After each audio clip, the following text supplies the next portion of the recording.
Hello engineers, मैं engineer Prince Singh, आपका दोस्त, आपका होस्ट, आपका स्वागत करता हूं आपके अपने यूट्यूब चैनल सिविल पितामह the civil engineers learning platform.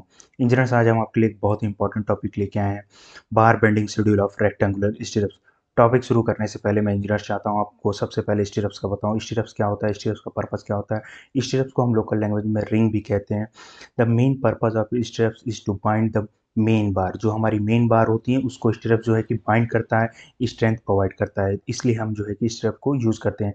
स्टीरअप देखिए कई तरीके का होता है, रेक्टेंगुलर स्टीरअप, ट्रायंगुलर स्टीरअप, डायमंड स्टीरअप, स्क्वायर स्टीरअप। तो आज मैं कटिंग लेंथ बताऊंगा आपको रेक्टेंगुलर स्टीरअप्स का, कि रेक्टेंगुलर स्टीरअप्स का कटिंग लेंथ कैसे निकालते हैं, कितने चाहे कितने मीटर का हमें लेंथ का रॉड हमें कटवाना होगा रेक्टेंगुलर स्टीरअप्स बनाने के लिए। तो चलिए चलते हैं अपने टॉपिक की तरफ।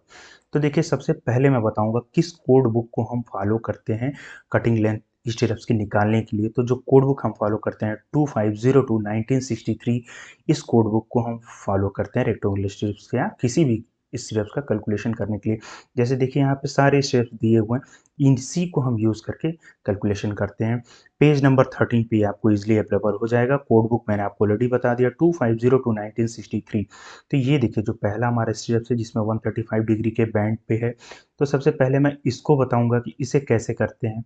तो देखिए इसका जो फॉर्मूला है 2 इंटू ब्रैकेट ए प्लस ई प्लस 24d। तो पहले मैं बताता हूँ ये चीज़ें क्या है। ये जो हमारा सेंटर टू सेंटर लेंथ का डिस्टेंस है। तो ये 2, आप पूछेंगे 2 क्यों हुआ, तो ये जो एक साइड का है इधर भी ए होगा सेंटर टू सेंटर, तो इसे हम लिख सकते हैं 2 इंटू ए। अब ई की जो बात करेंगे आप, तो ई जो है हमारा शॉर्टर स्पेन है स्टीरअप्स का। तो ये बॉटम में इस साइड में अगर मैं बोलूँ शॉर्टर स्पेन ई है, तो अप साइड में भी शॉर्टर स्पेन ई होगा।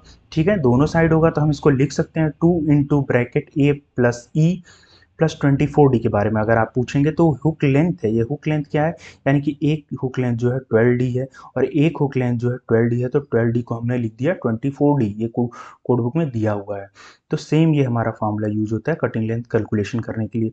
अभी 90 डिग्री के स्टीरअप्स को जो बैंड है उसका ये फॉर्मूला है 2 इंटू ए प्लस ई प्लस 20d। अब चलिए देखते हैं कटिंग लेंथ रेक्टेंगुलर स्ट्रिप्स का निकालने के लिए हम किस प्रोसेस से इसका कटिंग लेंथ निकालते हैं। तो देखिए इसको समझाने के लिए मैंने एक rectangular column of size 600 into 300 mm का कंसिडर किया है। देखिए 600 इंटू 300 mm। अब diameter of bar use for स्टीरअप, जो स्टीरअप्स बनाने के लिए जो बार यूज हुआ है वो 8 mm का है।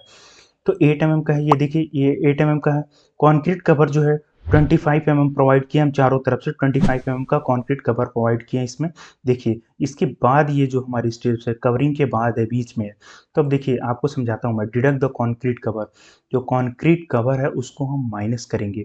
तो ए हमने कंसिडर किया 300, तो इस साइड से -25, इस साइड से -25, तो ये हमारा हो गया 250 mm ए साइड का। अब बी की मैं बात करूँ 600, तो इधर से -25, इधर से -25, तो वही चीज़ मैंने किया, B is equal to 600 -25 is equal to 550 mm। अब मैं स्टेप 2 की बात करता हूँ, the parameter of the stirrups is equal to 2 into L plus B. अगर ये आप बात करेंगे तो ये देखिए सिमिलरली जो कोड बुक में लिखा था 2 इंटू ए प्लस ई, तो उसको मैंने लिख दिया 2 इंटू एल प्लस बी के फॉर्म में। 2 इंटू अब वैल्यू पुट करेंगे 250 प्लस 550, जब इसको हम कैलकुलेट करेंगे तो 1600 mm हमारा जो है कि पैरामीटर आएगा। अब देखिए सिमिलरली अब मैं बात करता हूँ हुक लेंथ का। There are 2 hook length in this stirrups and the total length of hook is 12d plus 12d is equal to 24d। वो ये देखिए यहाँ पे 2 हुक लेंथ है, एक हुक लेंथ 12d, एक हुक लेंथ 12d, जब दोनों को ऐड करेंगे तो हमारा 24d हो गया। अब चलिए बात करते हैं बैंड लेंथ की। बैंड लेंथ देखिए क्या होता है, मैं आपको बताता हूँ। From the figure shown above, ये जो फिगर है इससे में देखिए आप, there are 3 bends at 90 degree. जो 3 बैंड है वो 90 डिग्री के, देखिए first bend 90 degree, second bend 90 degree, third bend 90 degree and 2 bends at 135 degree. ये देखिए एक पहला बैंड है 135 पे, दूसरा बैंड है 135 पे, तो 2 हो गया। तो बैंड में हम देखिए जानते हैं 45 डिग्री का जब बैंड होगा तो 1d लेते हैं, 90 डिग्री का होगा तो 2d लेते हैं, 135 का होगा तो 3d लेते हैं। तो देखिए सिमिलरली अब हम लेंगे total band length 3 into 2d, क्योंकि 90 डिग्री है तो 2d लेंगे, प्लस 2 इंटू 3d, क्योंकि 3d कर रहे हैं 135 डिग्री का है। जब इसको हम कैलकुलेट करेंगे तो ये आएगा 6d प्लस 6d, टोटल हमारा हो जाएगा 12d। अब कटिंग लेंथ ऑफ रेक्टेंगुलर स्टीरअप्स का जो है parameter plus hook length minus band length. अब आप कहेंगे कि उस फार्मूले में तो बैंड लेंथ का तो माइनस था नहीं कोड बुक में, इसलिए मैंने यहाँ पे देखिए आप तो यहाँ पे कहेंगे नहीं कि बैंड लेंथ माइनस था। इसका देखिए पर्पस क्या है कि जो हमारी साइड पे जिस कंपनी में मैं जॉब करता हूँ, हमारी कंपनी जो है कि सेंटर टू सेंटर लेके नहीं चलती है, ये कंपनी टू कंपनी जो है ये वेरी करता है। मैं इसी को क्लियर आउट करने के लिए एक तो अपने कंपनी का मेथड बता रहा हूँ और दूसरा कोड बुक के रेफरेंस से स्क्वायर स्टेप्स का कैलकुलेशन मैं दिखाऊंगा, जिसमें सेंटर टू सेंटर लूंगा। नेक्स्ट वीडियोस पे मैं बनाऊंगा, आप उसको देखिएगा, दोनों का डिफरेंस समझिएगा ताकि आपको क्लियर हो सके। आप कोई भी कंपनी ज्वाइन करें या कहीं भी इंटरव्यू देने जाएँ तो वो पूछें आपकी सेंटर टू सेंटर निकाल के दिखाऊँ या फिर आप किस मेथड से निकलवाना चाहते हैं, आपको सब कुछ प्रॉपर तरीके से आना चाहिए सिविल इंजीनियरिंग में आपको। तो अब देखिए, कटिंग लेंथ का पैरामीटर का तो ये पता ही है आपको कैसे हुआ, प्लस हुक लेंथ का पता हुआ, माइनस बैंड लेंथ हुआ।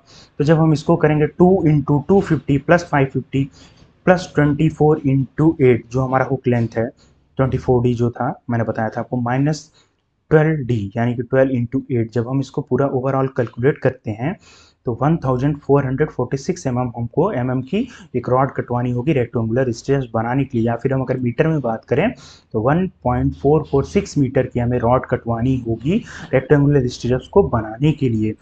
इंजीनियर्स, अगर ये वीडियो आपको पसंद आई तो please like share and subscribe our channel, ताकि आपके लिए एक और मज़ेदार ऐसी वीडियो लाएं। तब तक के लिए आप हमारे चैनल के साथ बने रहें।